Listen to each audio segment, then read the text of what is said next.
দেশে সংখ্যালঘুদের সমান অধিকার নিশ্চিত করতে বিভাগীয় কমিশনারদের তাগিদ দিয়েছেন প্রধান উপদেষ্টা ডক্টর মোহাম্মদ ইউনূস।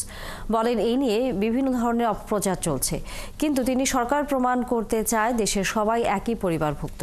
এছাড়া দ্রব্যমূল্য নিয়ন্ত্রণে সব প্রশাসনিক কর্মকর্তাদের আন্তরিকভাবে কাজ করারও আহ্বান জানান তিনি। বিভাগীয় কমিশনারদের সাথে এক মতবিনিময় সভায় ভার্চুয়ালি যোগ দিয়ে এসব কথা বলেন প্রধান উপদেষ্টা। আমরা সবার অধিকার তার ধর্ম নির্বিশেষে আমরা নিশ্চিত করতে চাই। এটা আমাদের একটা অগ্রাধিকারের মতো একটা বড় জিনিস হবে, যাতে আমরা শান্তিপূর্ণভাবে এক পরিবার হিসেবে আমরা বসবাস করতে পারি। এটা যাদের এখানে এই সমস্যা আছে মনে হয় এটাতে বিশেষভাবে মনোযোগ দেওয়া, যে এটা উৎপাদন করতে না পারলে জাতি হিসেবে আমরা ব্যর্থ হয়ে গেলাম, যে আমরা এটা এক পরিবার হতে পারছি না। আমরা এক পরিবার হতে চাই, সত্যি সত্যি এক পরিবার হতে চাই।